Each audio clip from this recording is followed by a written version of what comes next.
Good morning. Our headlines at 6 o'clock.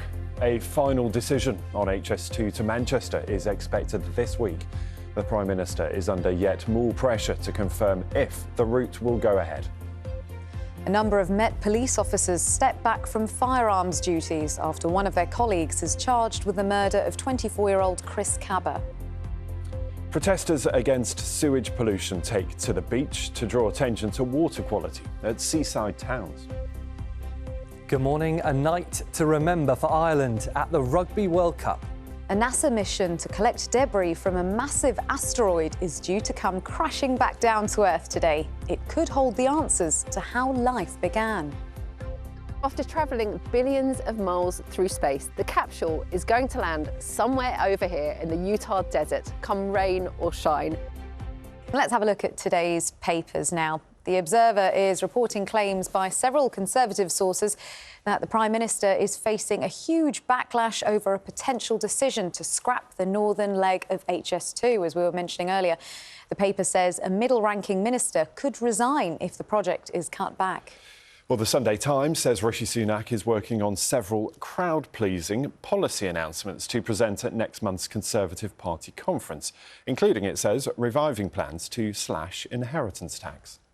The Telegraph features Strictly on its front page as the latest series kicked off last night. The paper carries a picture of Angela Rippon, the show's oldest ever contestant, as she took to the floor to perform the cha-cha with her professional partner, Kai Widdrington. And she was very, very flexible and very impressive. She looks great there. Yes, good on her. And from glitz and glamour to something entirely different, this. This is the Malvern Autumn Show, where 110 competitors presenting their supersized, record-breaking veg.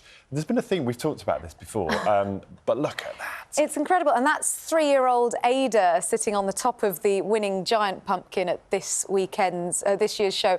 She looks adorable, and I mean, as well as being an impressive pumpkin, that is a reminder that Halloween is only around the corner, and I'm just not ready. I'm not ready for that. Too soon. Well, there's already been a lot of Christmas merchandise out there, hasn't there, in supermarkets? I'm just not ready. I feel like I've only just come to terms with it being the end of summer.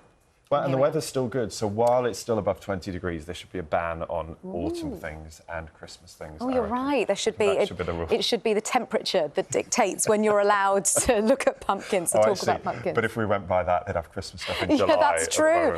Yeah, didn't some people have their variable. heating on at some point over the summer? So, yeah, Not yet. It wouldn't quite work, no. There's a great story inside The Observer this morning, and if you've been at any sort of tourist destination or any sightseeing, we know that there's a lot of tour guides around, and you always see actually people with headphones on, don't you? So that the guide leader can talk to people. Apparently, the big problem now is people using megaphones or loud hailers, and it's got to be such a problem that they're saying it's some things like trooping the colour, changing the guard, anything's maybe in London at Buckingham Palace. There are tour guides using loud hailers. Megaphones. So there was quite a few quotes here saying at some points in between June and September, peak tourist season, 40 in a group, all trying to compete with each other. Oh no, that's awful, because that should count as noise pollution. Yeah, I think anything like that. I just feel, you know, it's the same with really loud motorbikes. Really just loud anything, and I think, oh, megaphones. Can't you just get the tour guide to project? Well, that's true. But then they all get louder and louder. Oh, that's true. It'll be a cacophony. Competing themselves for facts and trivia about the event. So, yes, proving to be a problem. It sort of feels like a problem of the age, doesn't it? No, it does. It does. 40 in one go. That's too many. That's too many.